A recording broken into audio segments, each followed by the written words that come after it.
very unconventional way. I would say that I wouldn't say I had a career per se as far as a start in career. I would say that because of my family background, from an entrepreneurial background, I was very much influenced at an early age to start my own business. And back in 1996, 97, back in the college days when I was at Syracuse University, I was very much in touch with the whole digital world, the up-and-coming internet world, the high-tech industry, the software world, and I was very much engaged in that industry and what it was coming about. So in 1997, I left Syracuse and came out west to Los Angeles, California. Didn't head up to Silicon Valley, but ended up in LA. I thought that I was going to create something within the entertainment industry, and worked at various jobs. I even worked at Public Storage, selling storage, to starting my own auto detailing business. And while I was doing all of that, I was really doing research, a lot of focusing on the internet world, the high-tech industry, trying to figure out what was going to be the next big thing. And at that time, because I didn't have a startup capital, didn't have any money at all, it was very hard for me to create something substantial. So I knew that it would have to be something around services, in the services industry, within the internet, within the software world, within the high-tech industry. It was very important for me to try to figure out how to service clients within the corporate world. And I targeted the corporate world, the Fortune 1000 businesses or Fortune 500 businesses, because I knew that there would be many needs in their categories per se. So by the term of services, I had to figure out what would they need around the high-tech industry, around software, around technology. And at that time, internet became really big. It was just up and coming. People needed web presence per se. People started getting into e-commerce transactions online, bringing their offline presence to the online world. So I started Everse to really create services, professional services that would help clients bring their offline businesses online to the web world. And that was really where the focus was. And slowly we transformed the businesses into more software development, where we would provide our clients with a lot of software development work, customized software around their systems and their systems integration.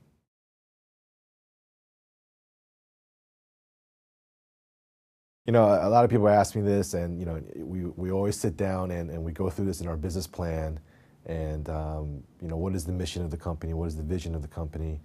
I would say the mission of Everse, the name came from electronic universe, so we shortened it to Everse. It was my belief, it was our belief at that time as well, that the entire world would be digitized. Everything that could be digitized will be digitized.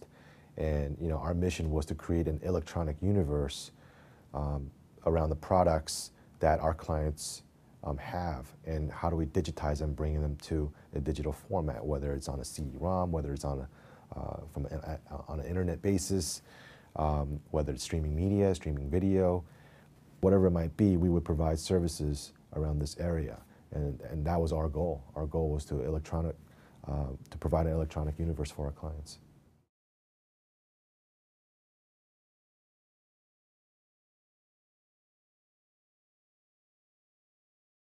Well, as a smaller outfit, as a smaller company, we compete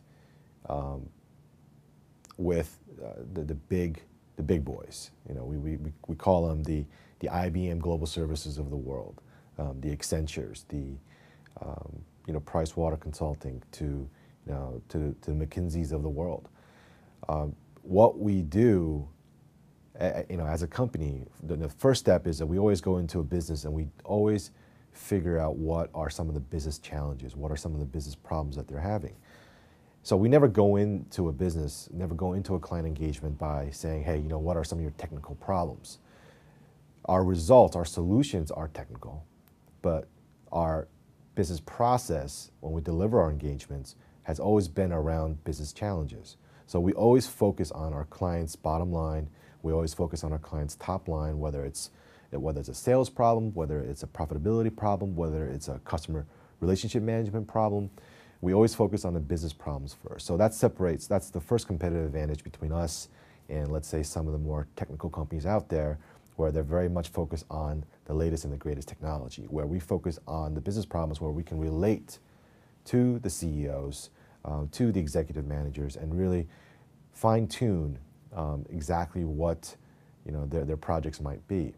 So we define the business challenges, we come up with the business solutions, then we implement the solutions around technical engagements, such as a software that might better enhance your customer relationships.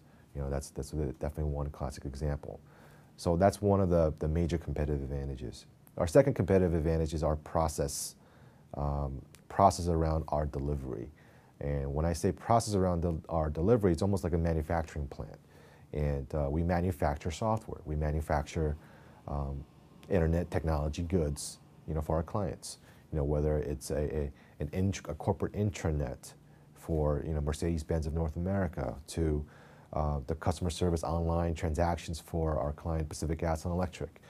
We have a methodical process that we go from A to Z to make sure that our quality is always 100% there, and make sure that we're always on time within the project time frame, and we're never trying to add on change orders or extend the time of the project. We're always on time, on budget, and that's one of our key second competitive advantage. A third competitive advantage is the fact that we utilize the fact that we're small. We're not a $10 billion company. We don't have 10,000 people. So we use our scale at a smaller level. We're able to scale up, scale down at any given time, on any given project. So we use the small size, from a pricing factor to a quality factor, to the fact that we're more intimate, with our people. That's very, very, very key. Rather than I'm employee number 8,565. We have a couple hundred guys where we're more intimate with them, like a family. So I would say that would be the third competitive advantage, is that we're small and use the people to our advantage, and really try to go after our clients from that perspective, at a smaller feel.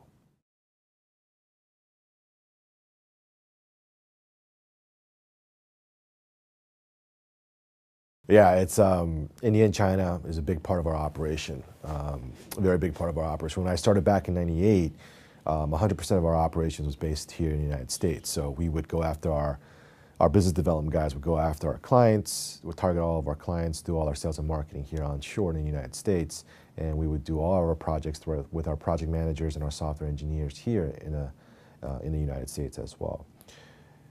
We found that 2-3 years later, and through the dot-com boom,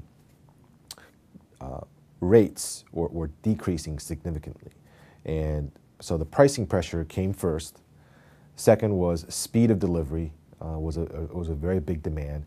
You did not have a week, you did not have a month to get the project done. You had a week. You had to get it done, and you had to get it done within this X amount of budget. And everybody was trying to prove the return on investment.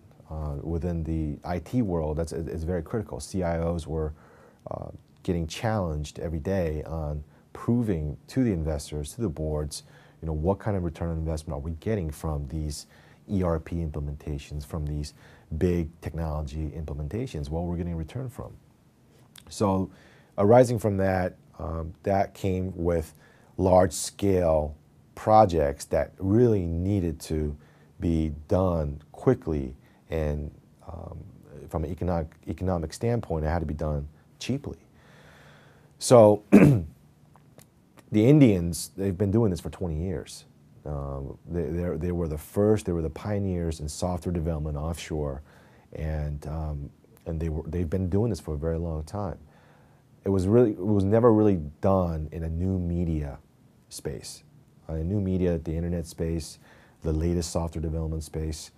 So that's how we defined it, and that's where the India and China operations came into place.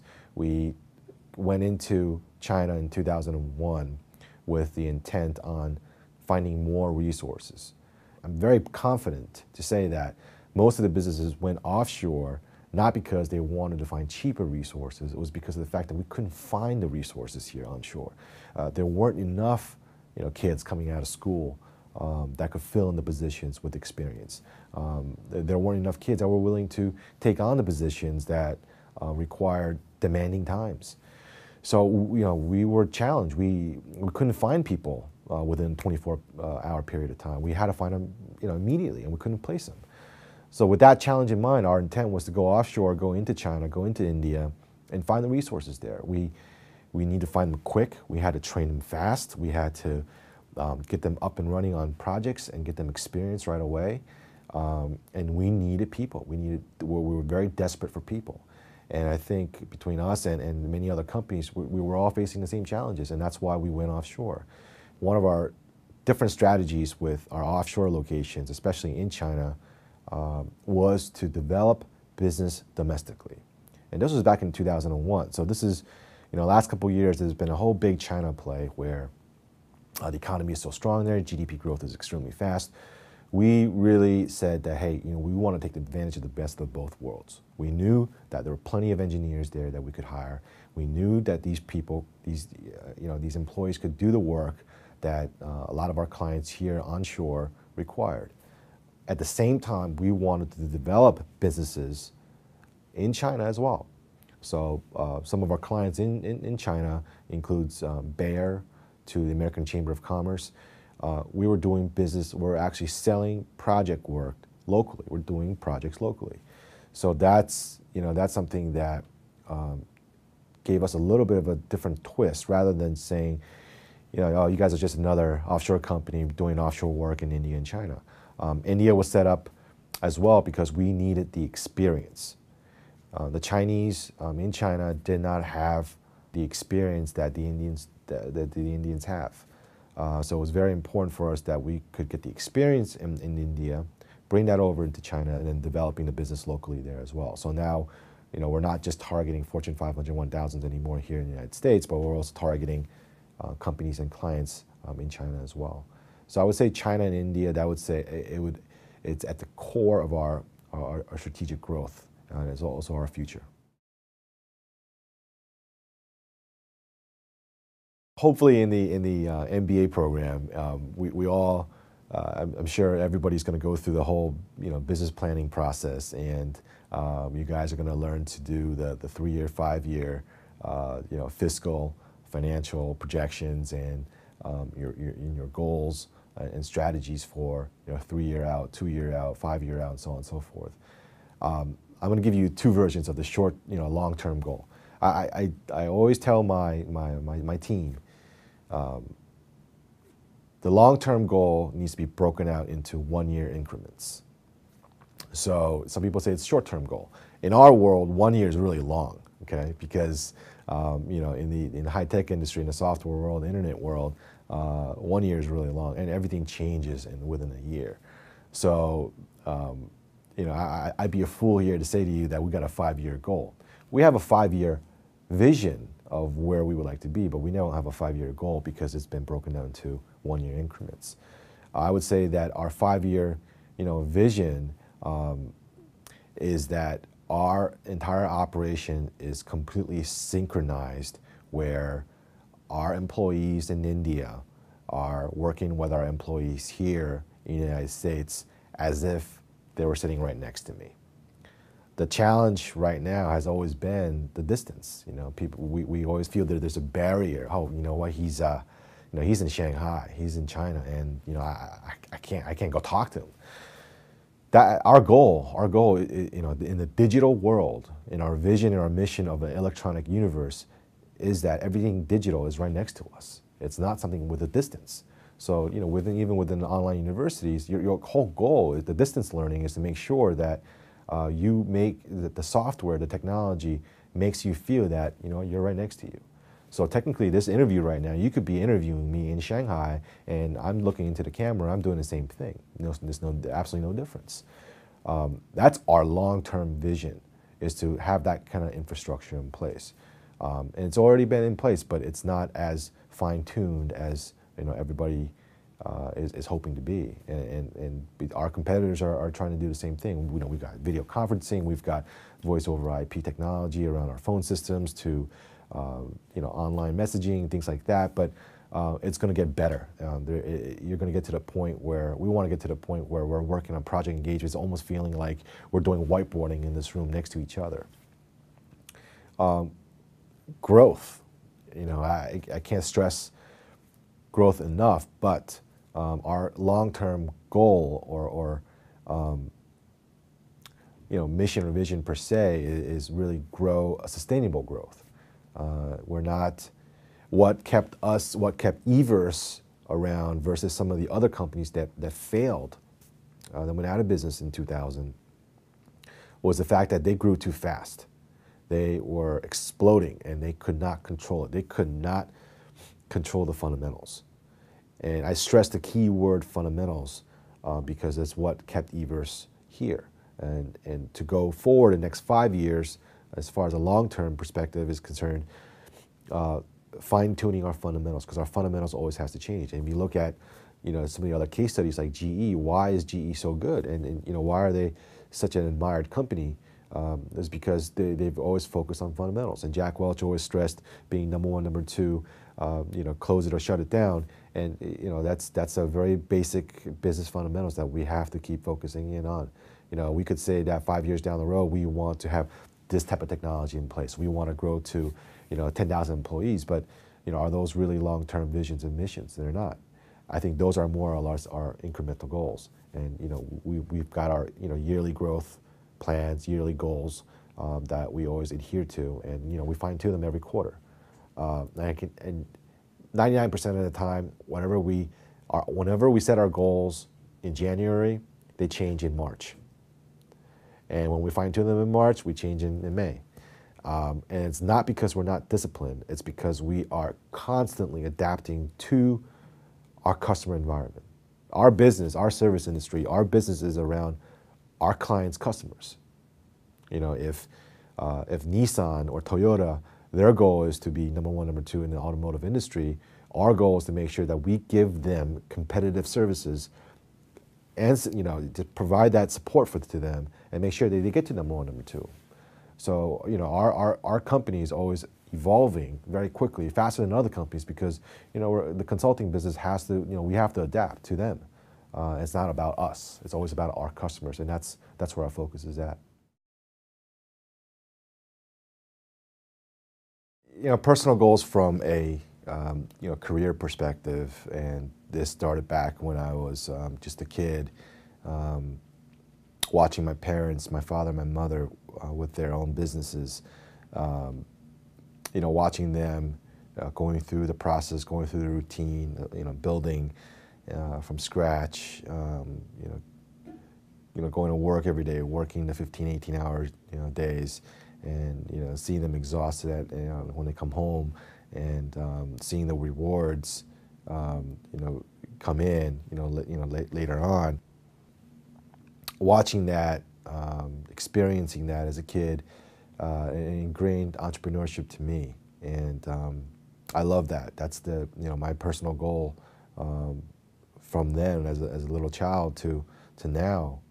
It hasn't changed. Is to build, whether it's building a company from scratch from zero to $1 billion, or it's building into 100 million, 10 million, whatever it might be. It's just like having a kid. Watching a kid grow every day. It's a different experience every day, and my personal goal is to make sure that I build that and experience that, take it all in, and make sure I grow it properly. Personal goals, as far as personal, other than career-wise, is it's always a challenge to balance personal life and business life. Obviously, business life, when you are so involved with the business that you're running, your personal time is very, very limited. So, my goal has always been to make sure that I can balance that. I haven't succeeded very well, but I got married a few years ago, just had a kid. I think that has been able to humble me, ground me, and you know, that's definitely helped. So from a personal goal level, balancing that life is very important.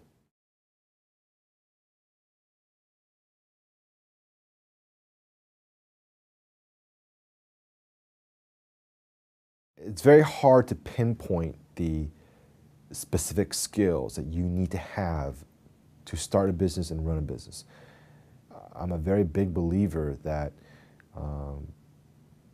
when you start a business or when you've defined your path towards entrepreneurship, you know, a lot of it's within yourself. It's instinctful. You're going to know whether or not it's something that you want to do. It's something you know that you're gonna you have a passion around. I was reading an article the other day within Fortune or Forbes magazine, and they were defining 10 to 12 women in Africa and Sudan, how they started their own businesses, you know, barely pennies. I mean, literally pennies to starting their own businesses.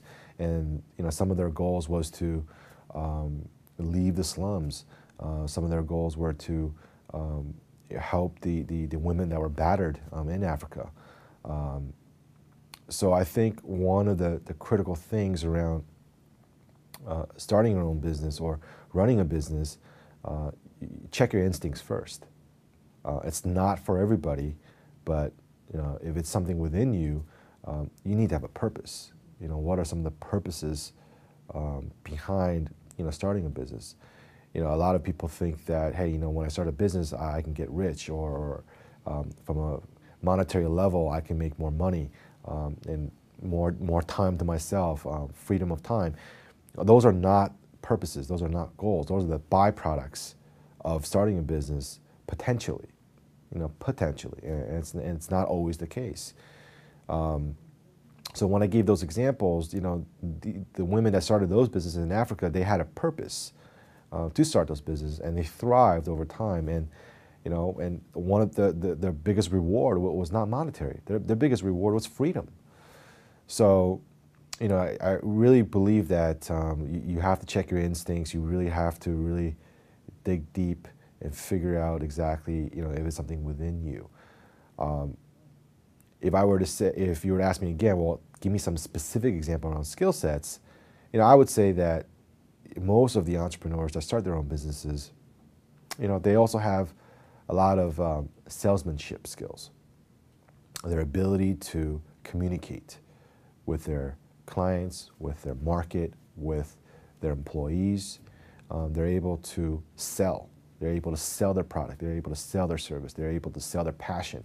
They believe in that product. They believe in what they're doing. They believe in the whole process, and it's very contagious, and it catches on to the rest of the people that are around them. They have that influence. The skill sets, once you've started that business, and to maintain and run a business, in my opinion, is very different. And I would say that, you know, right now I've been very fortunate to start that business, get it up and running, maintain it, run it over time. Do I believe that I have the skill set of a Jack Welch? I probably don't. And that's not what my background is. You know, as an entrepreneur, I don't have that that deep management skill sets. And I would say that is the difference between taking that company to the next level versus starting a business. And take a look at Yahoo, take a look at Google. Two very classic examples of entrepreneurs that started their businesses, maintained it, grew it, but they handed it over to professional managers that could take it to a different level. So I would say skill sets there change at a grander scale. And those skills are very specific. HR. Some of these CEOs are very good with HR management. They're able to find the best of the best people, and they surround themselves with the best people. They have a very solid team. They've been able to identify a very strong, bulletproof, I wouldn't say bulletproof strategy, but very strong strategy, you know, whether it's plan A, plan B, and they're able to execute on that strategy with the best people, and they're able to identify that market and go to that. You know, the third skill set is being able to identify the product or services that are absolutely first class, you know, or that can penetrate. JetBlue is a perfect example. You know, even though they've been and battered with the whole snowstorm thing, but the CEO started that company knowing the fact that the airline industry had a huge problem with customer service, they quality issues, and they took that into, they utilized those loopholes and problems that other airlines or competitors had, and it grew into a business. So I would say those skill sets from an entrepreneurship to a professional manager, I would say that's the major difference. And entrepreneurship is to innovate, grow. They're able to maintain within a certain boundary. And then at a grander level, the skill sets change where things are a little bit more complex, from people management to strategies to sales and marketing, all the way down to administration. So these are very, very different skill sets.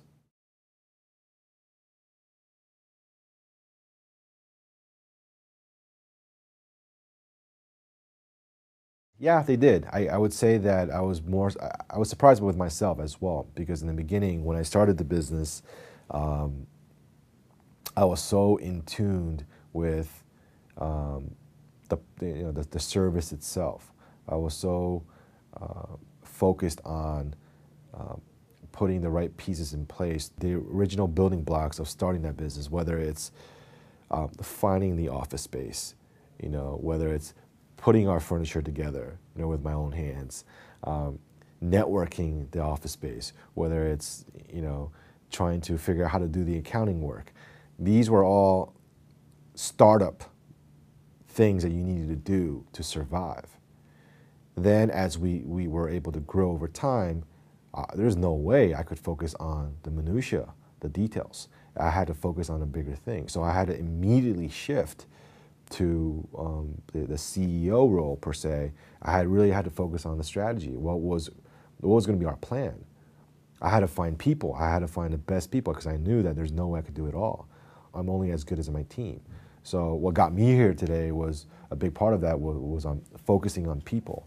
When I focused on that, everything became so easy because I had the right people, the right pieces in place. And together as a team, we were able to, from day one, grow it all the way to 8, 9 years later. So it came easier over time. It wasn't easy in the beginning. I didn't go to school for it. This is not something you can learn in a classroom. It's something that just came over time. So I missed out some of those educational things, but I kind of learned it on the street per se.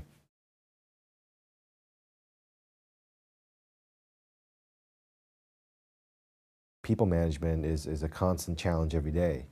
When I say people management, start with turnovers. Good people are hard to find, good people are hard to hire, and good people are hard to retain. And that's a fact. Wherever you go, that's a fact.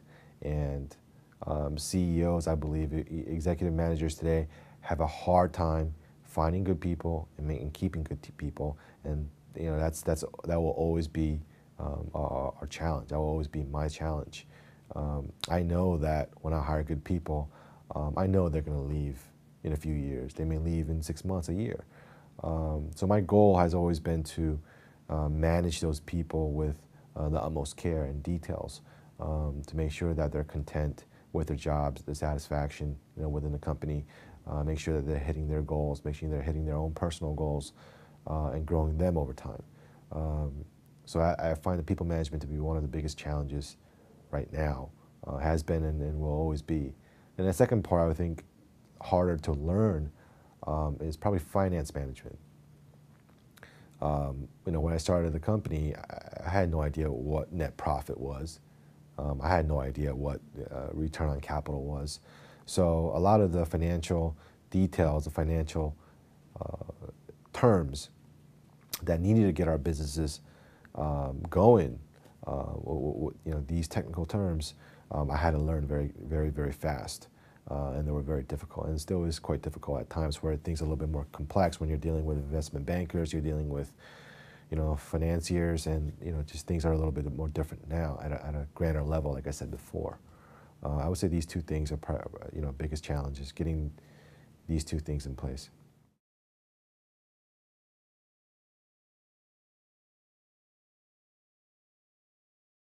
Potential death of a business, biggest challenge. it's such a such an awful experience, such a wonderful experience, all the emotions that go with it, the roller coaster rides, facing potential death of your company many times will always be the biggest challenge of starting this company and maintaining this company over the years. That, you know, there's no doubt in my mind that many entrepreneurs have faced this before.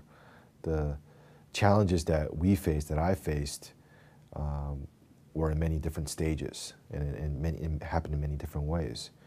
The first one was right out of the gates when I started the company, October 1998, and we didn't have any revenue, any business. I mean, we barely had. We had a few here and there. It wasn't that much, but not having the client base or the revenues within the first 6 months of the company's life cycle, without that cash infusion coming in, I was facing to close the company down.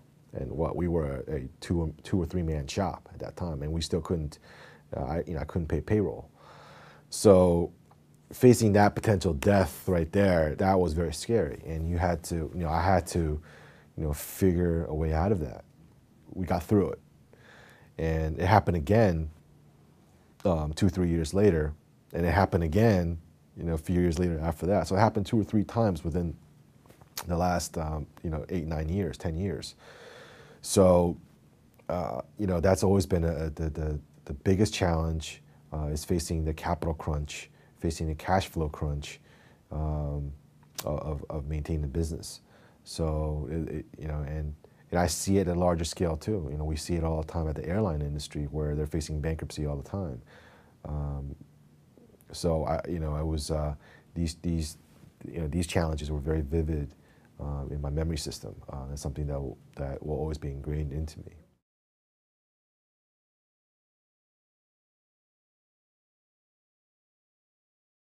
Well, I was inspired with American Express, so I had to swipe my payroll a few times here and there. But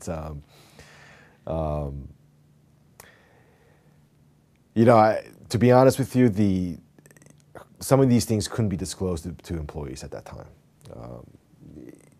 That's why I knew that I had to scramble to make payroll. I had to scramble to get that contract in place, and make sure that we got the retainer and the down payments in place so that we could make cash flow. But some of the employees didn't know, to be honest with you, and it wasn't necessary because it would have been a big distraction for them, and it would have been a distraction on the projects that they were working on as well.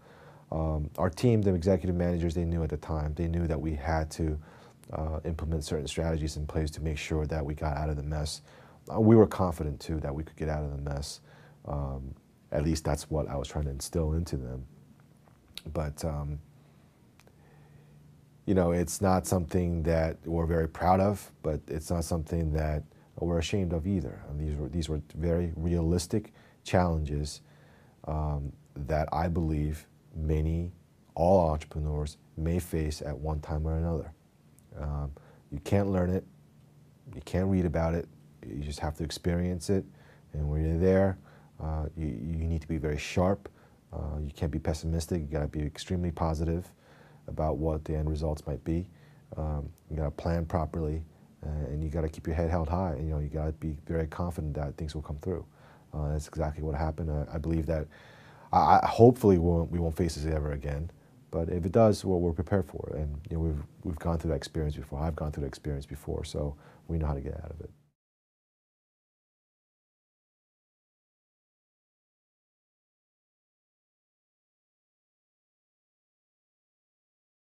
Focus on the important things. There are a lot of managers that will always say, "Oh, I don't have enough time. My schedule, my calendar is always packed." And the truth is that it is always packed, but it's because of your own selection. You made that schedule. You're the one that made that schedule so packed. It's not something that was forced upon you. So I want people to realize that we're busy not because it's forced upon. We're busy because it's been, that's the life we chose. That's what we, that's our schedule. We implemented that schedule. Our assistants or us, we influenced it, and that's the way it became. So I learned very quickly to focus on the important things throughout the day and not get caught up in some of the non-important things. That's how I get through the day. That's how I get through the week. There are days I am very deliberate about not having anything on my calendar. And I'm very deliberate about that because I want to have that freedom throughout that day. I can roam about, make whatever phone calls I want to make, talk to my clients, talk to my employees freely, and not have everything to be so scheduled within a time block. So, it's everybody's own personal choices. Everybody gets so caught up with their schedule, they're so busy, but it's their choice. So I think you really need to, my biggest advice is always focus on the most important things and delegate other things that you don't need to be focusing in on.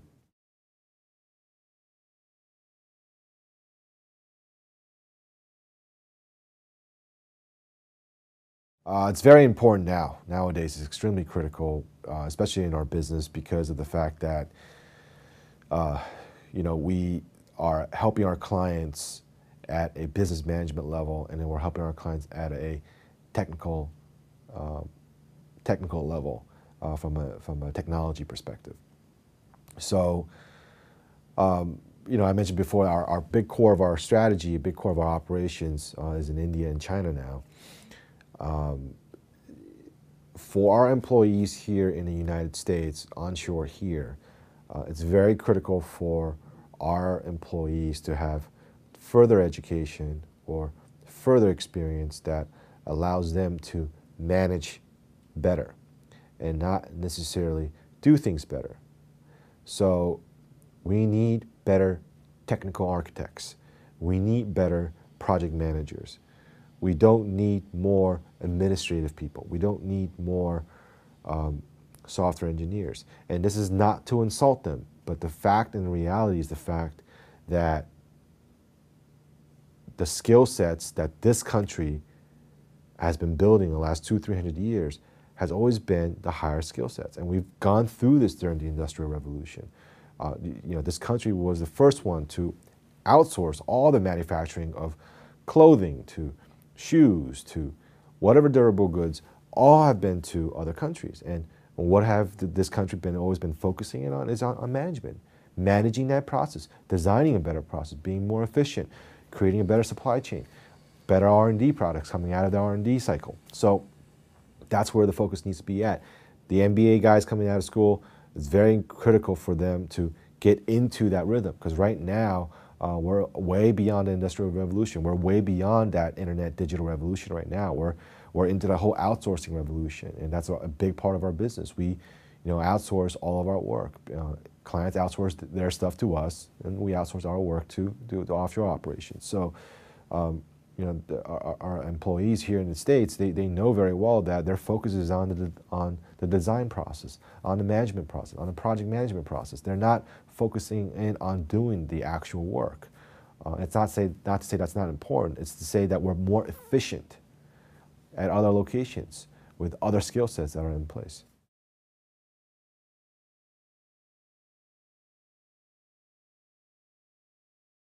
The most popular topic, controversial topic these days is outsourcing software jobs offshore. There's no secret around that. There's no secret in doing it better. There are more cost benefits around it. It's a lot more efficient to do that these days, and a lot of companies do it better than others because they're more experienced with it. They've done a lot more projects around it. Look, let's face it, U.S. government is doing it. So it's not like it's something that the private industries or the public industries have been doing it. It's been doing it at the government level as well. So I think as people get used to the fact that we're right in the middle of that revolution that happened with manufacturing 20, 30 years ago, now in the high-tech industry, it's a fact that we need to get used to it. It's the fact that we have to get ourselves adjusted around that process that we're in right now. You know, whether it's working at 18-hour days, you know, whether it's working at 24-hour days, whether we're getting in at 5 o'clock in the morning in Shanghai and talking to our people here in the States at, you know, 7 o'clock at night. Whatever it might be, there's always that fine tuning, and that's what's going to happen. And everybody's going to get better and better at it until everything is so globalized that you're not going to feel a difference. And, you know, again, that was our vision, our mission, you know, behind the company.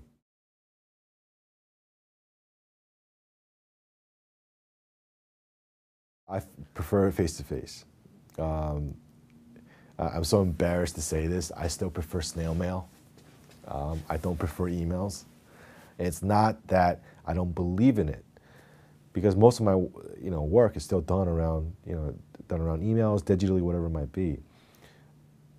But we're still at a level. My job as the founder of the company, as a CEO of the company, my job is to make sure that my clients are happy. It's very hard for me to communicate that attention to them in an email. I have to go down to their offices. I need to go see them in person. I have to come down there, and I have to handhold them and make sure that they're okay. Some of my employees, if I'm giving quarterly reviews, I might do it in a video conference in different locations. And that's, you know, that's one way of doing it because it's more efficient. So my own personal preference is because of the different duties that are around my job every day. So I guess that's I kind of use the best of both worlds.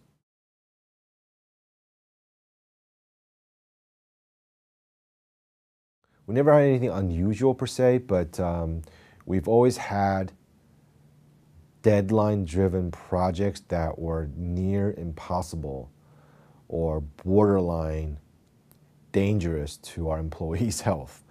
And let me clarify that. We had a client up north in San Francisco, Fortune 50 utility company. They had a software that needed to be, there was about 1,000 pages of software through the web. We were given 90 days to complete that project when this project should have been at least a year long.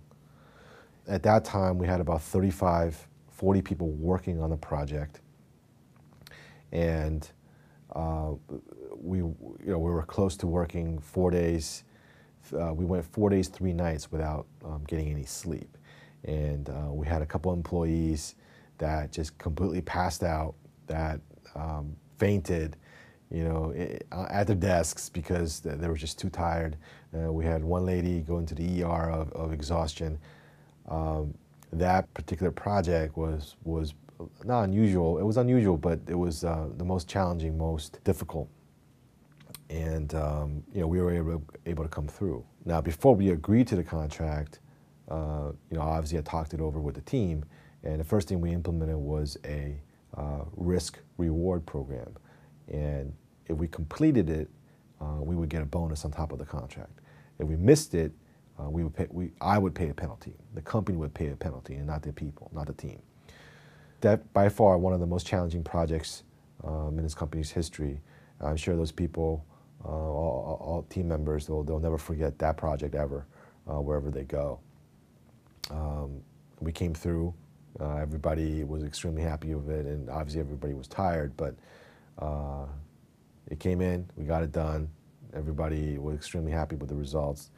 The rewards obviously was great, and we moved on.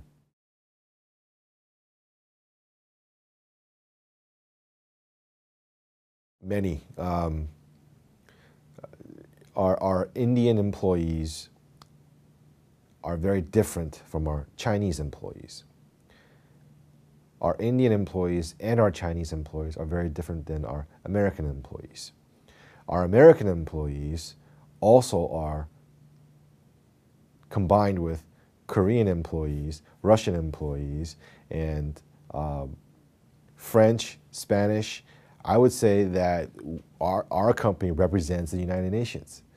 The cultural differences between all of our employees, including the different countries that they represent, physically where they're located, as well as their actual personal backgrounds, it was a huge challenge in the beginning. The Chinese have a certain way of doing, their businesses, their work. They are extremely, protective of their work. They're very guarded about their work, confidentiality, things like that. The Indians are extremely intellectual. They're extremely open about their work. They're extremely proud of their work. They have to know that they're working for something for the greater, and they want to share that. The American employees are all about the different goals, different achievements, different collaboration processes. So many different things going on all at different times with the 3 different countries, and those cultural differences actually became positive, became our advantage on the projects. At first there were challenges, but it became advantages later on, because we were able to sort out those differences right from the get-go, especially with our offshore locations. The biggest challenge around the cultural differences is actually the linguistics, the language skills. Our clients here, especially here onshore in the States, are American clients, so English is the primary language. In China, it's very hard for the Chinese to adapt to that, because the English skills are not as affluent. It's not the primary language. It's not something that they've learned in school right away. Something that they had to further themselves with other educational means to get that English under their belt. The Indians are phenomenal with it, and that's why they've been the leaders in the software outsourcing world, is because their English skills are so dominant. Their primary language is English. So that's very different for our Chinese employees, where they had a very, very difficult time. So those were our challenges, and then, to overcome those challenges, we implemented training programs, English training programs, specifically training them on English. The Indians didn't have the linguistic program, but they had heavier accents, and sometimes our American clients couldn't understand all of the communication, the words coming from them. So we had to, train our Indian employees as well. So that's, linguistics. Then there are more cultural things, such as, how do you greet people, things to say, things not to say. In Chinese, how do you greet certain employees? How do you greet certain clients in China versus greeting the American clients here? Your posture, your stance, the way you sit, the way you speak, the way you talk, the way you eat, everything's different. So, we have also have a playbook where we follow that as well. Make sure that all of our people that are actually interfacing the cultural differences, make sure they adapt to that as well. So that's a key word. Adaptability is very, very key to overcoming those cultural differences and challenges.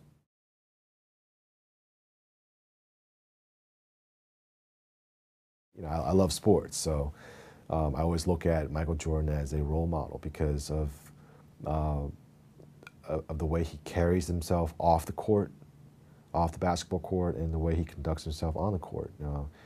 His will to never give up, his will to succeed, his thirst for challenges, his ability to harness the entire team behind him and achieve that common goal, reaching the goal, targeting the goal.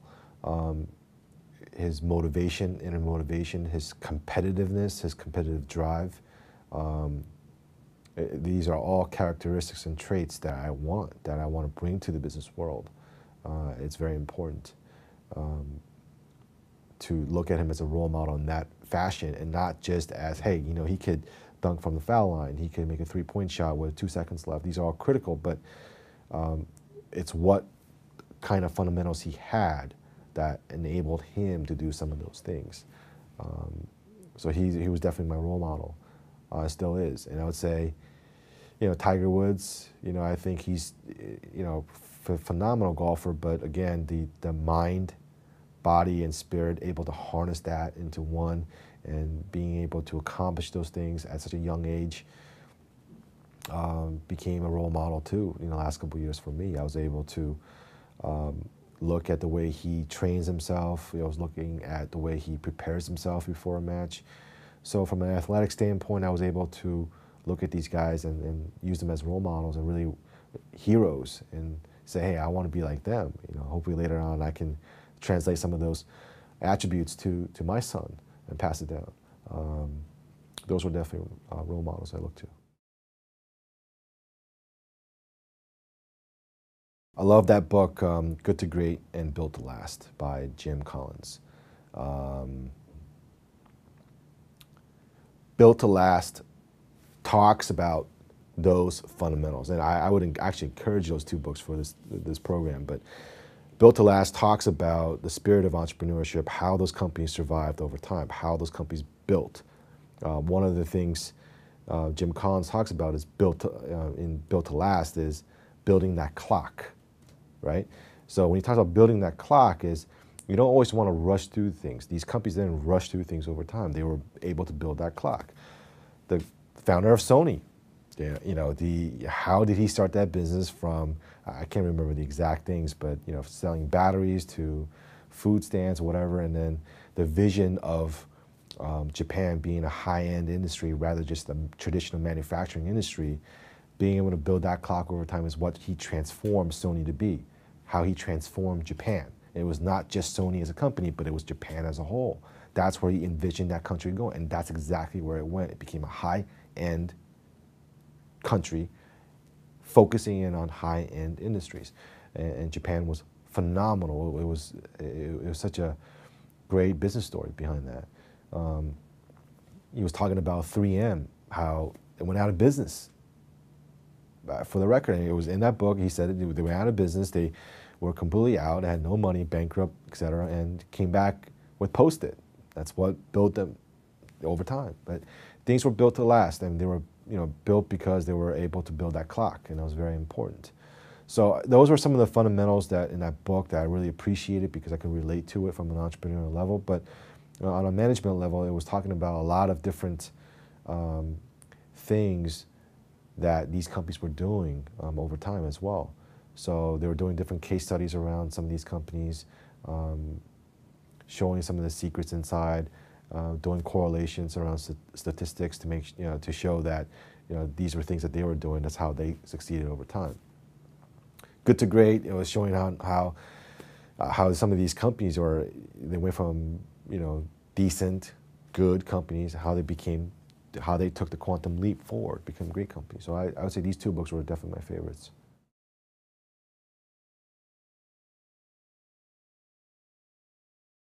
I don't have one. I haven't achieved it yet. I still have a lot of bridges I got to cross, and I haven't crossed them yet. I haven't gotten there yet, so I'm not able to say those are my proudest achievements.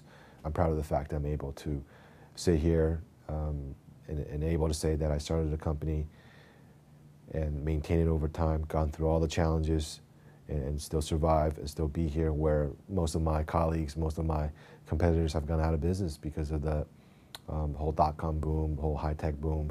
I've been able to sit here because I've been able to focus on the fundamentals, and that's what got me here. So I'm very proud of the fact that I've been able to stick to that. But I know that there's a lot more to come that I can be much more proud of.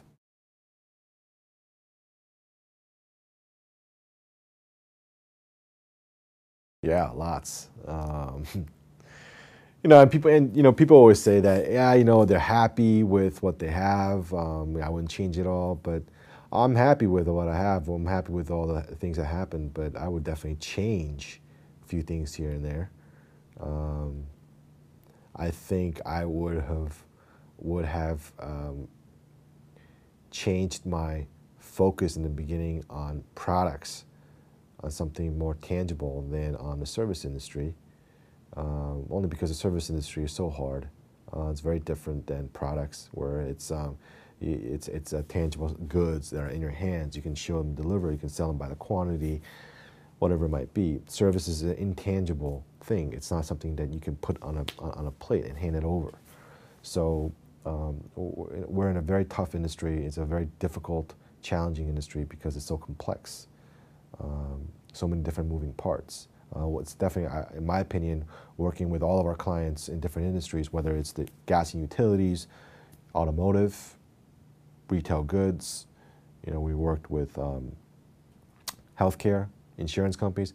I would say our business is the most difficult out of all of them. You know, we haven't touched aerospace yet, but I heard that's pretty difficult too. But you know, financial services, we work with them, banking clients.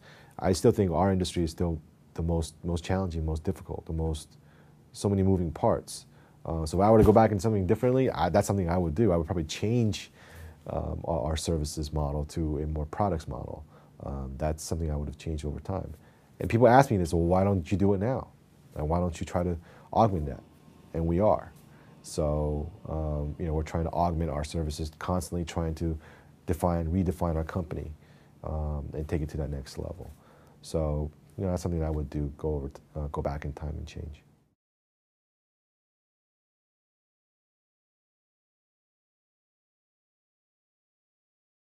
I have a niece that just came out of the USC MBA program. And, you know, I had a conversation with her a couple months ago, and, you know, I asked her how things are going. She told me a little bit about, you know, her job now after her graduation, things like that. And she was saying that her expectation at school versus coming out of school was very different. You know, I said, how so? First, she said that I expected to be in a higher position a lot faster. And she said that she went to the MBA school program because she thought that she could come out of school and get to a higher position faster. That was the expectation versus, you know, what she got when she got out. So when she got out and she got her first job, she was working for, I think, BDO Seidman, one of the accountancies, and the position is on a lower level. You know, she's not 100% satisfied with that. So I went through that. I walked through that whole scenario with her and kind of challenged her, you know, mindset when she was in school versus now when she's on the job.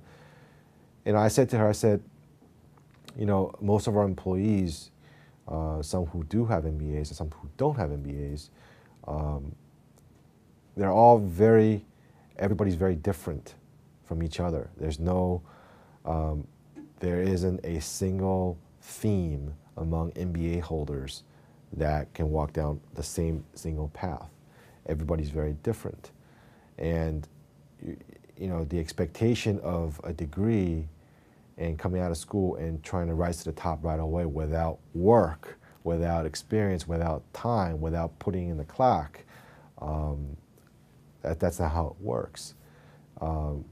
My biggest advice to her at that time was, you know what, why don't you go back into some of your textbooks, and I hate to say it like that, but go back to some of the textbooks and the notes that you took, take some of those things out and put them into practice at work. And that's one of the things that I've noticed in our company is that these students, if they learn so much that they haven't been able to take some of those things out and actually apply it at work. And I mean literally, go to the textbook and take it out, because I think that's one of the biggest things that they could do now, is take some of those theories, the theoretical ones, take them out and apply them to work. When you come out of MBA, you can't just say, hey, you know what, I'm automatically a manager. That's just not how it works. It's something that you have to experience it over time. But you know, it's also something that you have to prove through a test. I'm not saying that an MBA holder needs to have 5 years under their belt in order for them to become a manager. As a matter of fact, they can be a superstar right from the get-go. Okay, but you got to prove in a test. Can you prove to me? And you know, our organization, you know, one of our youngest manager is 20 years old. Okay, 20, and he doesn't have any experience, but he has all the instincts in the world, and he performs better and a higher level than some of our managers with more experience, and then vice versa. So we have had them both. So, you know, it really depends on you yourself when you come out of the program. You know, you really need to figure out, you know, why the purpose of you getting this MBA or you getting this higher education background is for what. You know, the Chinese saying is that the proverb has always been, you know, education is yours. You know, people can't take that away from you. That's very, very true. If it's yours, apply them, and that's very, very critical. So that would be one of my biggest advices, is to apply what you've learned right away, and get that test under your belt and prove right away. Don't wait around. But you got to earn your dues too. So I think that's also another advice that I would give.